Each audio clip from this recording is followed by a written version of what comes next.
Agriculture is one conversation that doesn't seem to end, and from all indications, it's not going to end anytime soon because it is the mainstay for many countries across the world, from Europe to continental America to Asia, the Middle East, even Oceania. And then, of course, when you come back to Africa, it is the same narrative. Nothing really changes. Back home in Nigeria, that's the conversation we also have right in front of us. This morning, to help put this in perspective, so we understand where we've been, where we are, and where we are likely going to end up as a country, given all of the indices that we've seen within the agric space. So I'm joined by Chief Agbaji Chinedu, former National Director of Administration, All Farmers Association of Nigeria, AFAN. He's the Executive Director, Ezocha Farm Services Limited. He's an agribusiness columnist and consultant. I'll say a big thank you to you for, in spite of all of the hurdles you ran into this morning, making it down to the studio. Yeah, thank you. Great. So let's begin from last year, when, like you and I know, President Bola Tinubu declared a state of emergency on food security. At that point, it was received with mixed feelings. There were those who said, well, there's nothing new about this. It's just going to be the regular rhetoric by politicians, more so the president. Others said, well, let's give him some benefit of the doubt. Who knows? The president could be up to something, especially in light of the renewed hope agenda. What has been your assessment of this state of emergency of food security the whole time? As a matter of fact, the food security declaration was seems to have changed things in the agricultural sector. But now, nothing much has been done, you know, because of some reasons. Maybe I would say political will to enforce the food security emergency declaration. Let me just paint a picture. If they declare an emergency in this area where we are now, a lot of things will change. Right. Now, when they declared food security emergency, the Minister of Agriculture has his blueprint on how to drive it. And sometimes it is not always easy because of vested interests, you know. And not only that too, there are people I call principalities in the Ministry of Agriculture. In any ministry you go, there are principalities.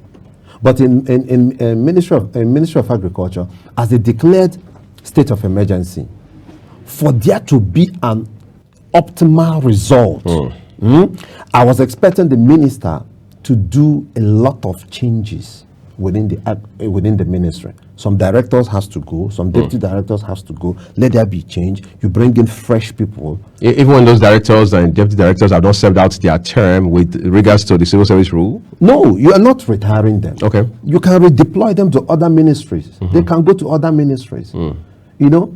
Now, you then look at it. This food emergency they have declared, where am I going to start from? You don't have to go in, put your hands in everywhere. No.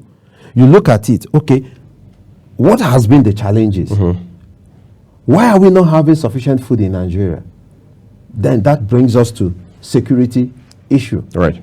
The issue of security of farmers, security of farmland. You understand? That is where you look at. From there, you look at that. Look at how do we tackle it. Then the extension services. Best agricultural practice. There is extension services in Nigeria is not as it used to be before. Then you look at all these areas and then you go in, take it one by one. So you're saying that the idea of declaring that state of emergency on food security was not bad in itself? No, that the approach was faulty? Yes. But let's see what the ideal should be, because this is supposed to be something that one would expect naturally in the case of Nigeria would be midwifed by the Ministry of Agriculture, like you have said. But again, that ministry has several agencies. What should be the ideal approach to this kind of issue, especially for a country that has been battling insecurity on an aggressive scale for over a decade? Okay, let me take you on a journey. Just look at it this way. food security, emergency on food security. How do we go about it? To my own understanding, the way I viewed it, when they declared it, I was happy.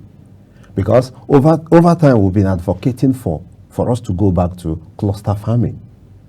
You know, as they declared food security emergency, now the next approach that would have been taken is the state, the local government, the federal government. When I mean federal government, I mean all the agencies under Ministry of Agriculture. That's right. Coming together, going into land preparation.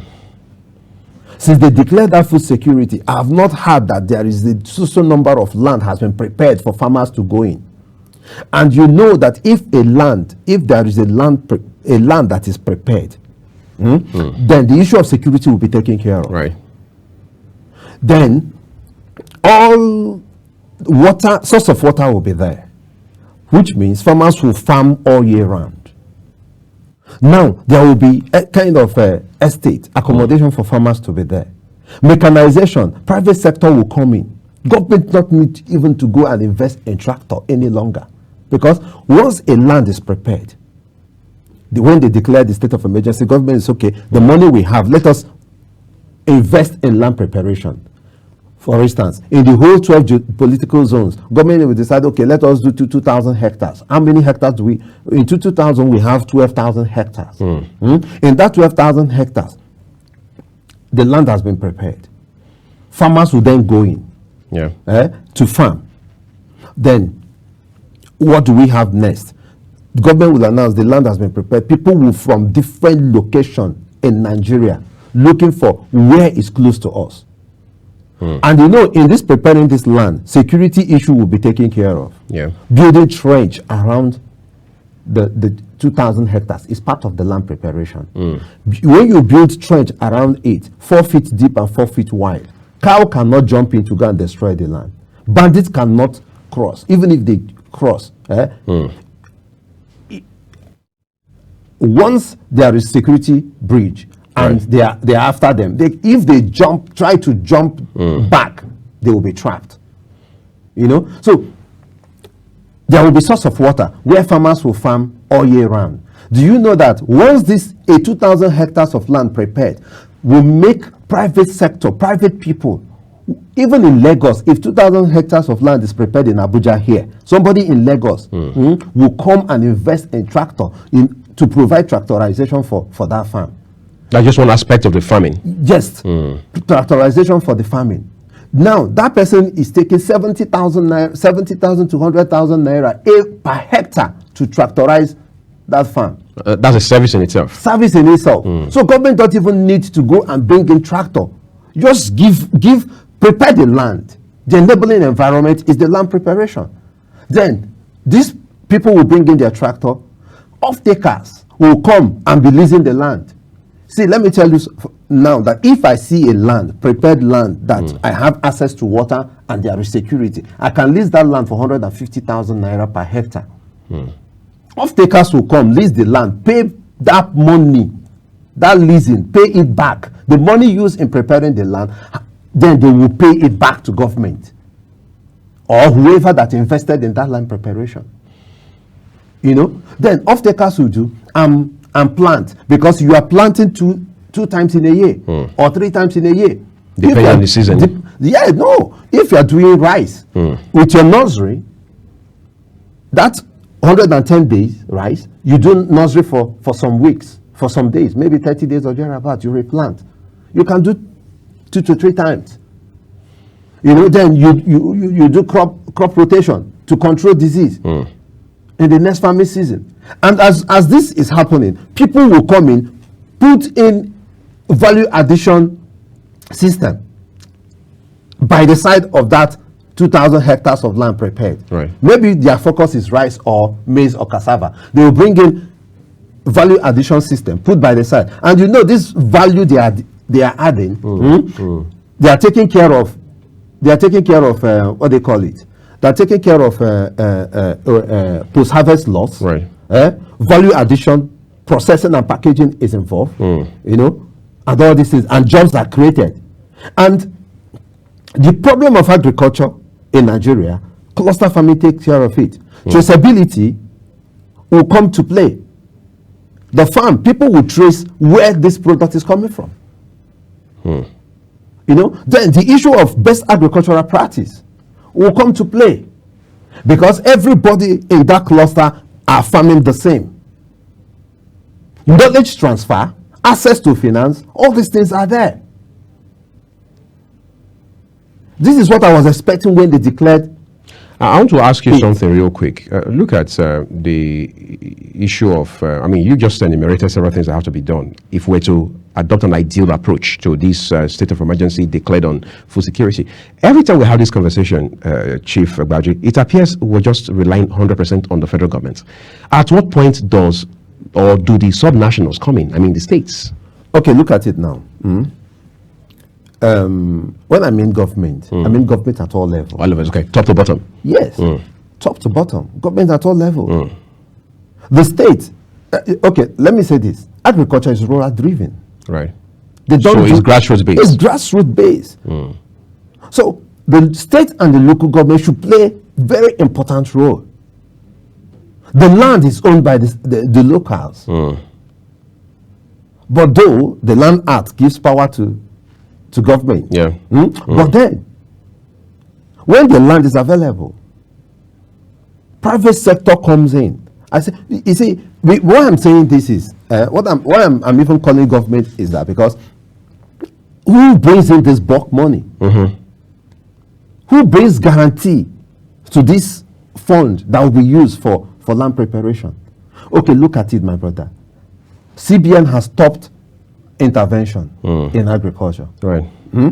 Since they stopped, the banks are no more giving out money for agriculture. The other time I was discussing with, I won't mention the name of the bank, they told me, Chief, that farmers don't pay loan. I say, yes, they don't pay loan because you gave the wrong people the loan. So who should they have given loans to? They gave the political farmers or portfolio farmers the loan. If you give a loan to somebody that is doing the work, that's on the farm. On the farm, the person will invest. In the next 3-4 months, he's bringing out the harvest to pay back his money. I said, but you banks are not even doing well. It takes 3 months or 4 months for this thing to mature and come back. You just give them room. I said, now that CBN is not more bringing the money, what are you people doing? He said, I told him, look, let me tell you something. There is another way to give farmers loan, and farmers will pay back 100%. And that way is the only way for you banks now to do, because no farmer will come and take a loan of interest base of 25%. Sometimes as high as 30. Nobody. It is only anybody that collects it is not going to invest in agriculture. Nobody. Then he asked me, then reason for us, let's rub minds. How do you look at it? I told him, I'm a consultant. You need to pay. But I laughed off. I told him, anyway, this is the simple thing. We are talking of cluster farming. We are talking about land preparation. You people should use that fund you have. Do land preparation. Do 1,000 hectares land preparation. Get everything done. Provide security, access to water. Make sure that all these things are in place. Then off-takers, farmers, everybody will start coming to lease the land. Once they're leasing the land, 150,000 naira per hectare times 1,000. That is the money there. Anybody coming to farm there comes through your bank. Tractorization, people are coming, will come on their own. People will provide tractor. Mechanization will just come in place immediately on their own. People coming in, everybody that is going to come is not free. They pay money. And over years, you recover back your money. Should you be bothered about Bank of Agriculture? Well, presently, in the recent time, I've not even, I had they want to recapitalize Bank of Agriculture, strengthen them, merge with Nassau and the stuff like that. Some sort of restructuring. Yeah, restructure it, but nothing has happened up till now. I have not, for the past 6 months, thought about them. Because since they say they want to restructure, I said, okay, let them go on with their restructure. When we hear that it has been announced or new MD has come on board, then we don't know what his blueprint, what he's going to do. The reason I'm asking that is, I speak with people across Greek finance and tech space. They say for the most part, it will appear that the Bank of Industry is now superimposing, as it were, the Bank of Agriculture. By that, they're saying specifically that the Bank of Industry appears to be giving more support in terms of facility, training, and so on and so forth to farmers, real-time farmers on the ground, than even Bank of Industry that primarily has that mandate. That's the reason I asked what your assessment is about such an institution that's supposed to serve the... Yes, Bank of Agriculture. I don't know what government is doing, but they should strengthen them. Their mandate should be spelled out. Right. You know, if Bank of Agriculture should it not even come after restructuring, I'm just talking about post-restructuring, they should focus on not the regular way of supporting farmers. They should think out of the box. Do it in another way. The challenge you have in agriculture is that the way we've been doing it is the way it has been. It hasn't changed. It hasn't changed. And there is a digital transformation going on globally in agriculture. And we have to be in line with that. You understand? Okay, now, they support farmers. They say give subsidy to farmers. They subsidize fertilizer, subsidize seeds, subsidize everything. Does it get to the real farmers? That is the question we should ask. Recently, we carried out in different function forums, we find ourselves, we say stop subsidizing agriculture. Stop subsidizing input, subsidize output. When you subsidize output, it is only the farmers that farm that gets the subsidy. And in subsidizing output, it will help us to get the real data of farmers and their location. But when you are subsidizing fertilizer that has not been applied, the people that have the connect will get it and sell to farmers. But when you subsidize output, it is only those that farmed that gets the subsidy. It's interesting we'll have this conversation. I just want to bring a bit of a curve to the narrative now.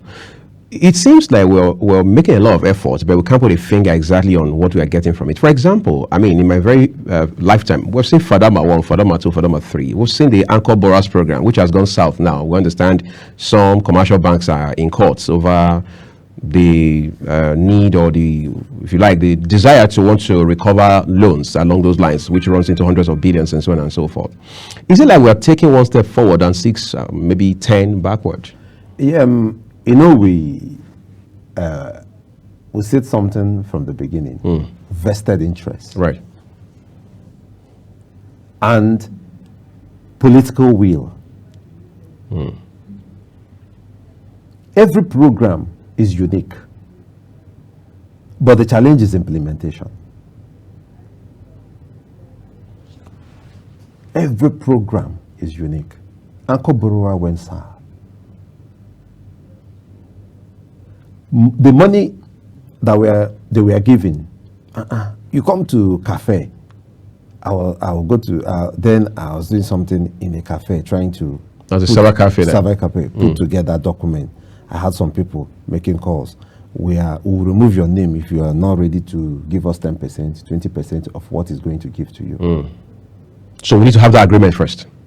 That is what they are doing. Now, if you are giving me 10 million naira to go and do farm, and my economic of production shows that it is 9.6 million or so that I'm going to use, the remaining money on top of it, just unforeseen expenses. Then you said I should give you 20% of that 10 million. Which already removes 2 million. Which already removed 2 million. I'm not going to achieve it now. And when you want me to pay back the loan, I will not be able to pay back the loan. And when you drag me, I will drag the person, your agent, that you used in giving me the loan. And when we are dragging, the dragon will drag, the dragon will drag. At the end of the day, the big man there will be involved. So that's a natural death. That is how all these things has been playing. And they were not giving it out even to people that want to farm.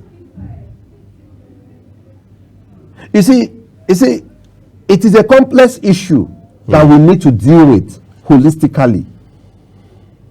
And if we are going to deal with it, we must have the political will to deal with it.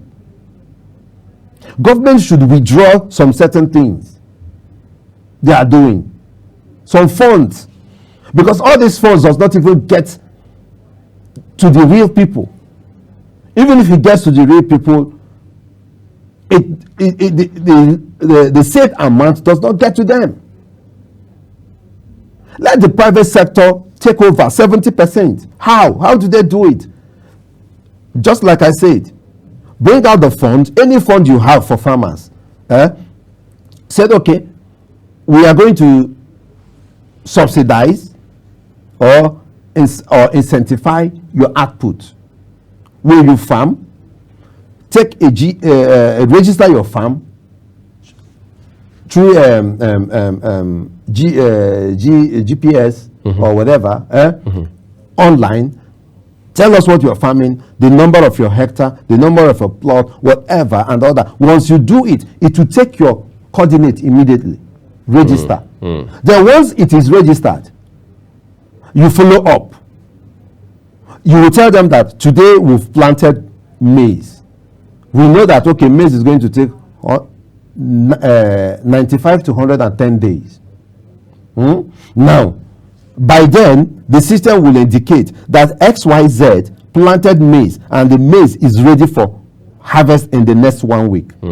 Then you people start tracing where the maize is, everything, and then get to the person at that time of harvest. We've seen what you harvested.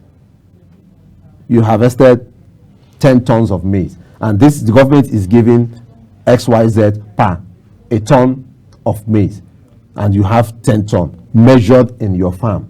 Then they give you that incentive, they give you that subsidy. Farmers will be happy. Then the farmer will go and sell his product at prevailing market price. That incentive is his profit, what he has made. That will encourage him to do more.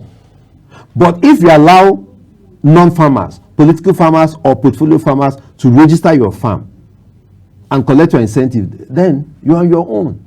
When we talk about agriculture and some other key sectors of the economy, there's always this tendency for analysts like yourself to want to use the telecom sector as some sort of model. They say, well, look at what we've done with the telecom sector, see where we are 2 decades accounting down the line. You know, that appears to be something sterling, something impressive. Are we going to say, for example, to the government and other stakeholders to say, look, government should take its hands off agriculture altogether to only play regulatory role so that private sector can come on board full stream? Is that where we should be heading? Yes, that is what it should be. Just the way the progress we have made in telecommunication is because it is purely private driven.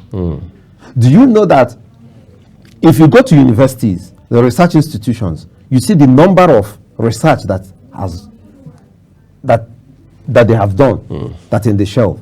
We are not sponsoring research. But if government's okay, if government allows private people to come in, people will invest in research.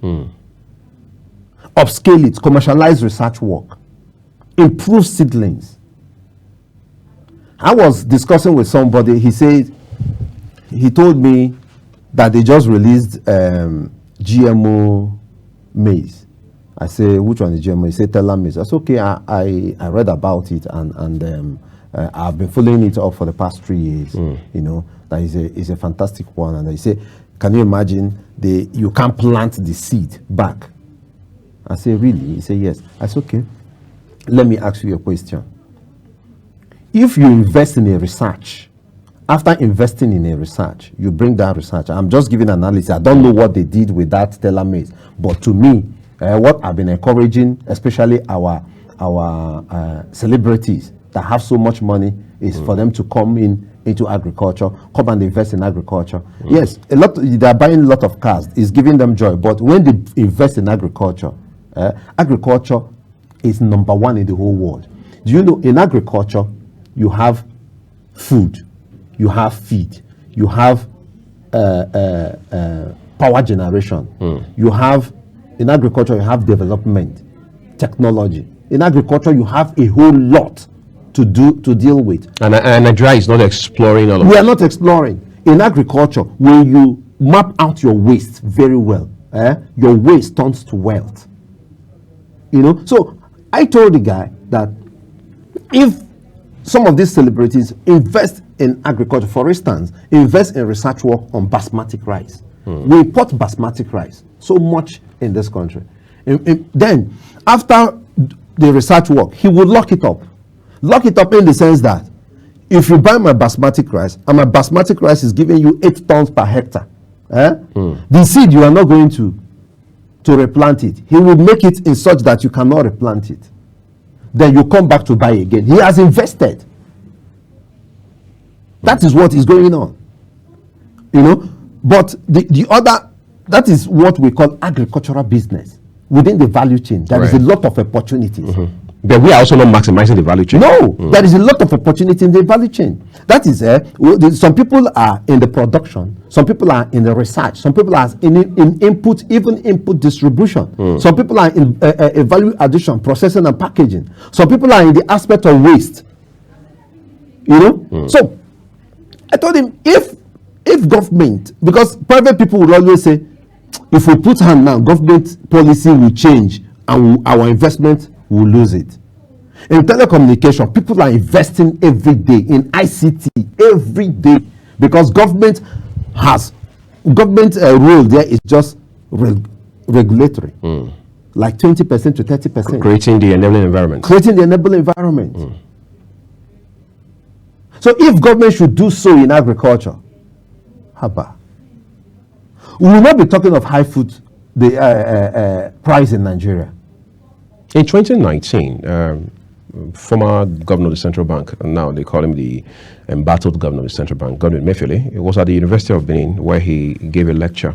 And he did mention that from just one line of agro products, a country like the Netherlands, which from what we understand is not bigger than Niger State behind us here, makes at least $100 billion. And then makes you wonder why we are not able to upscale. Of course, you have answered most of those questions the whole time. In the middle of all this, Chief, are we paying attention to things like poultry and livestock? Yeah. You see, poultry, livestock, all of them also depends on the production. The same factors. Depends on the production we do in the farm. The poultry, what are they taking? Maize, soya beans, and stuff like that mixed together. So once their input is high, their output will be high. That is the challenge. Poultry is there. There are large farmers in poultry. There are medium and there are small scale. There are even backyard people. But the cost of feed has chased so many people out of the poultry business. Even in the livestock business. I told you that one of the things we need to do is cluster farming. Yeah. In cluster farming, the issue of insecurity will be handled. The issue of mechanization will be handled. The issue of youth having interest, youth and women having interest in agriculture, youth, especially youth having interest in agriculture. To become attractive to them. Yes, will become attractive to them because it is mechanized. You know, the issue of post-harvest loss will be handled. Now, another thing that we need to do is to encourage urban farming. No matter what, in the cities, we are, in the next 2 weeks, they are going to carry out a campaign in Abuja here on urban farming. We say, end hunger, grow what you eat. Even if it is vegetable behind your house. Yeah, start from there. Start from there. You can do poultry in your house. Just bring layers. The egg you eat at home. You can get a battery cage that will take 5 to 10 chicken. Put them there. Every morning you remove the eggs. You don't even need to go and start from the beginning. You get points of lay. There are points of lay that if you put it in the next 2 weeks, they start laying. Get them and put there. Every morning you remove the egg and then clean it up so that it will not even your neighbors will not even know that you have a poultry. You have a poultry there because you're using a battery cage. Every droppings in the morning you have removed them. Every morning you have removed it. If it is fish, you get fish that are a month old. Get 50 liters of water gallon. Open it, put them there. There's no way 10 fish you and your family will finish it. You can have 2 or 3 of them. As this one is finishing, you can even dry and keep. You people will be eating. Then tomato, pepper, all these things, vegetables, we have them around us in our homes. When we start growing what we eat, the pressure in the market will be dropping. Reduce, yeah. You know, yam in the sack bag. We did it. I'm not part of the people that see something on the internet and start talking about it. There is a research institute in Kaduna, a private research company in Kaduna. I followed them up from last year. We did the yam. And what we did was, there is a complaint that people say their yam doesn't used to come big. They say yes, because you have to use 2 medium, sand and rice chaff to do the farming. Together. So that the rice chaff, 50-50, the rice chaff will give it room for it to expand. You do it, put potato, you do it in the sack bag. All these things will help us. You know? And government should as well. All I need government to do is for them to give incentive at the end of the day. If government should stop subsidizing agriculture, subsidizing agriculture is like ATM. Some certain people that have the card, if you don't have a card, you don't go to ATM. The people that have the card to that ATM will go and withdraw it. And the main people that the money is meant for will not get it. On a final note, as we wrap up now, Chief, how do we cut off middlemen in the agric business? Well, the middlemen will always be there. So there's more or less like nothing we can do about it? No, there is something we can do about it. The middlemen will always be there. You know, if we have a cluster, a farm that is a cluster, for instance in Abuja here, they say there is a cluster farm, maybe in Kuje axis. It's 2,000 hectares of cluster farm. Now what they do there is rice and stuffs. Then people will always go there to get what they want, you know, and the cost will not be as the same when middlemen are involved. Even the sellers in the market, when they get from the real source, it will not be the same. Just like those, sometime last year or 2 years ago, when they said the issue of school feeding. The controversial school feeding program. Yes. They gave the contract to people to supply food, to supply rice. I was in a meeting with them. I said, a program that farmers went to. I said, why will you give these people to supply rice? Give this thing to farmers. There are smallholders farmers that can farm this rice out. If you don't want to give it to big time farmers that will do it, give it to these people. They will farm and the cost will be low and you will buy it or take it from them and do the school feeding. Why bringing in an aggregator or bringing in a middleman? Right. Give this thing, then you boost their earnings, you boost their welfare.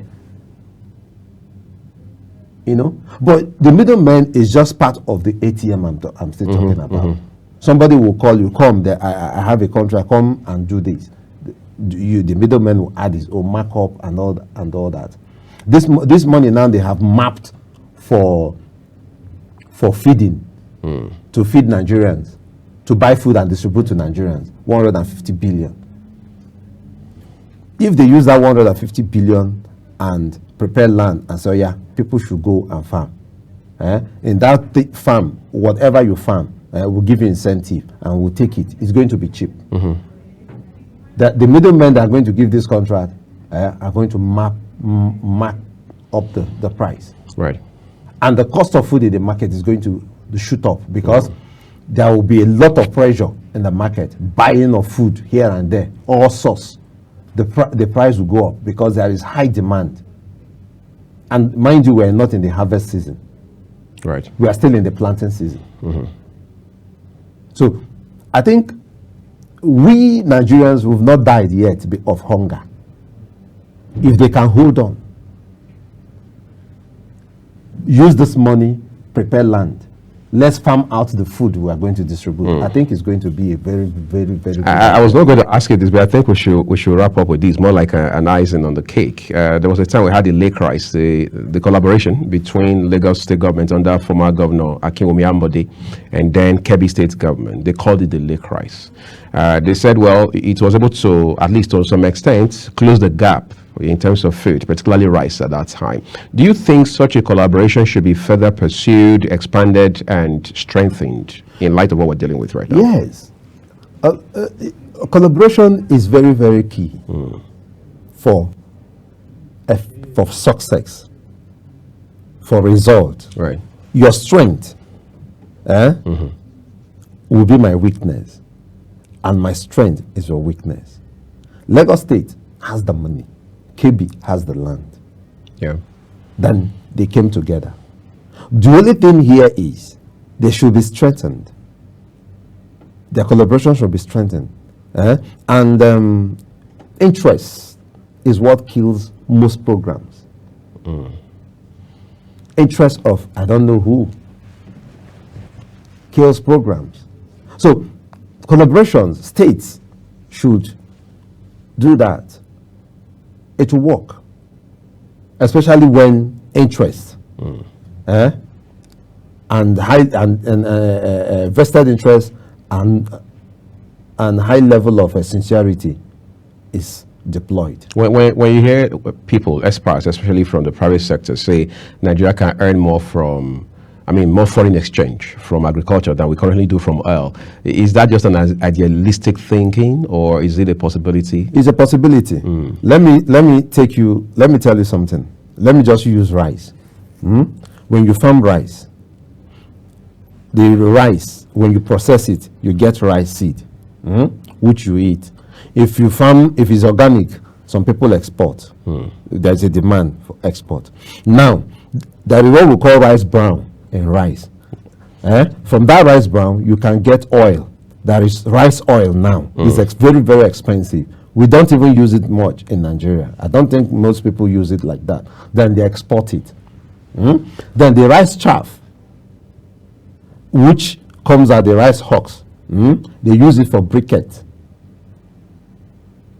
For a kind of charcoal, and they use it abroad. They take it out.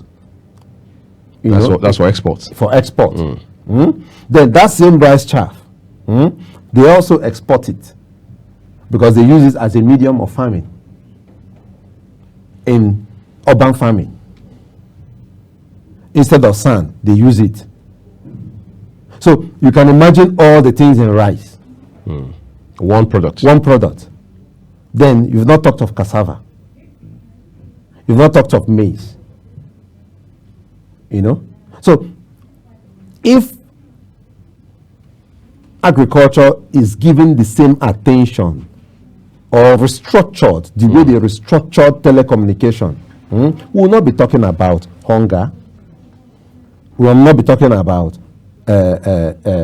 our foreign exchange, our naira to dollar as high as it is. In 2023, I think we made 1.28 trillion naira from agricultural exports. For that year alone. Now, if we do better this year, there is nothing that will strengthen Nigerian currency than what we produce, our agricultural produce. The mineral are there, but they are taking it out raw. Even our agricultural produce, they are taking it out raw. Some of them are being rejected too. For issues around standards and regulation. But when they enroute it through Ghana, it flies. Why? There is something wrong somewhere. Systemic. In our export, if you want to export now in Nigeria, federal produce will come, is our mandate. This Export Promotion Council, our mandate. And as I say mandate, you are paying money. What they call it? Custom mandate. quarantine, mandate, all this mandate. Everywhere you pay money. By the time you export, what you exported is higher than what other people are bringing in from other parts of the country. So how do you compete? You can't compete. That is why most Nigerian produce go through Ghana. The yam from Nasarawa State that left, I know of one. Nobody told me. I know of it. They came to farm yam in Nasarawa State, some part of Nasarawa State, and took it. Though they farmed it with the standard, which they want, and exported it through Ghana. The yam flight. You know, so we can. A whole lot is wrong with our system, which we need to fix. I think I'd like to at this point say a big thank you to you, Chief Chinedu Agbaji, former National Director of Administration, All Farmers Association of Nigeria, AFAN. He doubles as the Executive Director, Ezocha Farm Service Limited, as well as agribusiness columnist and consultant. We appreciate your insights on the program today. Thank you very much. This is what we're leaving it. Remember, everyone, that the views of our guests are their opinions. This is Global Television, and this will draw the curtains on Global Morning today. Queen Agaba, myself, and the entire production team here in Abuja say a big thank you to you for investing a part of your morning with us. Welcome to Global Morning. The death toll from flooding. Most time our politicians just bring in policies too, for sure. Incidentally, we have several more stories. The legislature was carefully crafted to 22.2% inflation rates as of April this year. What does that say about where we are as a country? I think Nigeria has resorted to being resilient. Before you call a police station, before they even leave, they'll take permission from. I don't think there's really anything on ground to improve. The struggle with the ASU strike. You have done your work, you have put us to the wall. We are not the slaves. I'm not a small boy. You should have given me the report. I have not seen the report.